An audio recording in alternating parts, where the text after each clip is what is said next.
College's North Campus for today's very exciting announcement.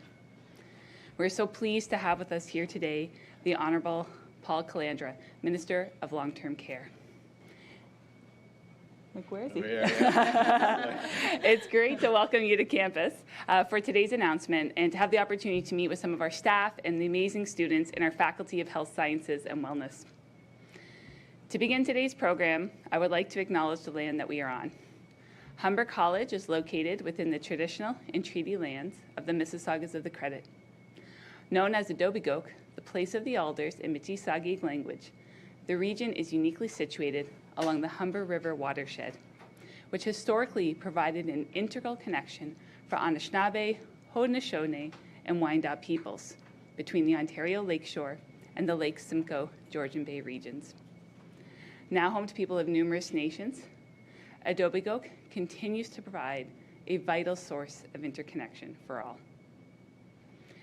At Humber, it's our practice when we provide a land acknowledgement to take that opportunity to reflect on it from a personal perspective. In acknowledging traditional territories, I always try to do so from a place of understanding the privilege my ancestors and I have had in this country since they first arrived here in the 1830s. As farmers in southwestern Ontario, I imagine that they felt a very deep connection to the land and yet likely did not recognize how that connection was built on the displacement of others. So delivering a land acknowledgement for me, it's always an important opportunity to reflect on our human connection and responsibility to care for the land, and to recognize that to do so, we must always respect each other and acknowledge our histories. Minister Calandra, your government has been at the forefront of working with Ontario colleges and Humber to find new ways to educate and upskill people for critical roles in our healthcare system. 2 years ago, Premier Ford announced that Humber College would become the first college to offer its own independent nursing program. Today, that program is now in its second year of operation, and Humber has the largest standalone Bachelor of Science in Nursing program in the Ontario college system. Innovative approaches to training and education are required to meet the needs of the province's long-term care and retirement sectors. And I am delighted to have Minister Calandra here and to welcome him to the podium to share more about how his ministry is supporting new collaborations between colleges and long-term care homes to advance the government's long-term care staffing plan. Minister Calandra. Awesome. Thank you, Kelly. Well, thank you so much, and thank you, Kelly, for the very, very kind introduction. And let me just take a moment also then just to recognize those that are behind me and the incredible work that you're going to be doing in long-term care homes in our healthcare sector. It is truly an awesome profession that you are, and challenge that you're taking up, and I can't thank you enough on behalf of all of the people of the province of Ontario. I also want to thank, of course, the entire team here at Humber College for hosting us today, and more importantly, for the work that you are doing each and every day to help train the next generation of staff to serve on the front lines of our long-term care system. And obviously, it is the next generation of frontline staff that I want to talk about today. So I'm very pleased to be here today to announce that our government is investing up to $16.5 million in expanding the Learn and Earn Accelerated program for personal support workers in long-term care, also known as LEAP LTC. Now, LEAP LTC is an online program that trains long-term care staff, such as resident attendants and dietary aides, to become personal support workers. Participants do coursework online, followed by a paid on-site clinical placement at the long-term care home where they already work. This makes it possible for people to build their skills and their careers without leaving their communities. By the end of July, 55 students will have already graduated from the LEAP program. That's 55 healthcare workers who will have upskilled their careers, resulting in higher wages and a better life for them and their families. Now, the Ministry of Long-Term Care is expanding LEAP LTC in partnership with Humber College. And let me just take a moment just to really congratulate Humber College.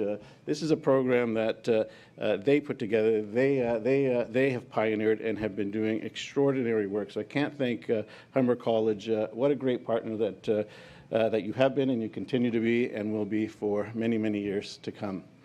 By 2026, we anticipate seeing up to 600 long-term care staff training through this program. That is remarkable, 600 long-term care staff training through this program.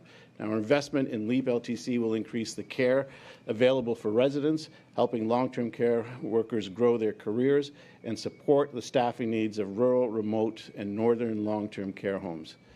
This means more hands-on support for residents who need help with activities of daily life. It makes long-term care a better place to live, a better place to work, and simply put, this investment will make a drastic difference in the lives of residents across Ontario. These programs are some of the many investments we made to address staffing shortages in the long-term care sector. Now, we've talked about it quite a bit. We inherited a system that had many difficulties. Governments of all stripes over many years didn't make the types of investments that needed to be made in long-term care. Our government, starting in 2018, decided that we had to do something different, that we had to be better, and that we had to make investments, real investments, in helping improve a long-term care system.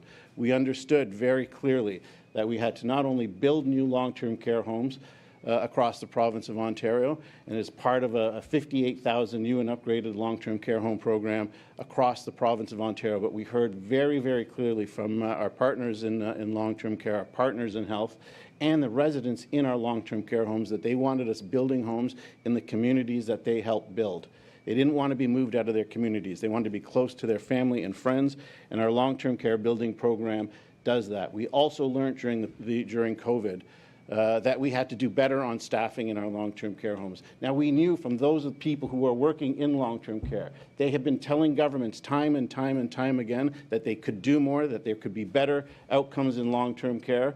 Government finally caught up, and that is why we're making a very historic investment of over $5 billion to improve the level of care to a North American leading standard of 4 hours of care per resident per day. And that is a complex care. We're talking about PSWs, we're talking about nurses, we're talking about allied health professionals, so that people have the best quality of care in the newest and latest homes across the province of Ontario. Ontario can be leaders in helping people understand long-term care, what long-term care is. It is about transitioning our long-term care system away from an institution-based system and more into a system that recognizes the people that live in long-term care. This is their home. This is where they go to make new memories, meet new friends, and this is a place where we can participate in helping ensure that Ontario is the best place to live, work, invest, to raise a family, and it is absolutely the best place to grow old and make those new memories. So programs like this, programs like such as Humber is doing here, reflect that transition and is on the leading edge of helping us meet the goal that the people of the province of Ontario have said they want accomplished. They want long-term care to be better. Our PSWs, those who are working in long-term care, they want to be respected. They want to ensure that they can provide the absolute highest level of care for the people that they care for day in and day out. And I can tell you that your government, the people of this province, understand that, and we certainly will not let you down. In conclusion, I just want to again thank Humber. This is a program that is going to do extraordinary things. The people that graduate from this program will be leaders in healthcare for many years to come. So I can't thank you enough for working with us on that. And with that, I will turn it over to Gina to give some words as well. Thank you. Thank you. Thank you, Minister. My name is Gina Antonacci. I'm the Senior Vice President Academic here at Humber. And we are so pleased and very excited to see this innovative program expanded to help provide additional career opportunities for Ontarians and help provide training for personal support workers. Humber is proud to offer the LEAP program in partnership with the Ontario government and are thrilled with how it has grown since it was first piloted in 2022. Minister, I must thank you and your ministry for being open to a new approach to expanding the PSW talent pipeline in Ontario. When Humber was offering the PSW Accelerated Training Program, we observed that many people already working in long-term care homes were keen to participate in the program and upskill into PSW roles. However, they face two common barriers: an inability to get to a college campus for training, and an inability to take significant time off to participate in the program. Your government was receptive to our idea of how we could break down these barriers through LEAP. It is collaborative approaches like this that will propel Ontario forward. This program aims to help solve some of the human resources challenges facing our healthcare system. Further, it will help people overcome geographical and financial barriers that may hinder their career growth by providing them an option to build their skills at their place of employment. Together, we can help Ontarians in the field move into these in-demand roles through online learning and paid clinical placements with their current employer without having to sacrifice their earnings. As a leader in healthcare education, Humber looks forward to working with more long-term care partners across the province through the newly expanded pilot project. We welcome interest from long-term care homes who want to learn more about this model and work with Humber to fill existing vacancies while providing new opportunities to their staff. Please visit humber.ca/leap for more information. With today's announcement, even more people working in long-term care homes will have the opportunity to upskill for a new career in the vital positions of personal support workers. I would now like to invite Ms. Calandra back to the podium. Thank you so much. Thanks, Jane. I think Jake is here if there's any questions. Yes, thank you everyone for attending. If any members of the media have a question they'd like to ask, I just ask that you please line up behind me, state the name of your outlet as well as your name, followed up by a question and one follow-up.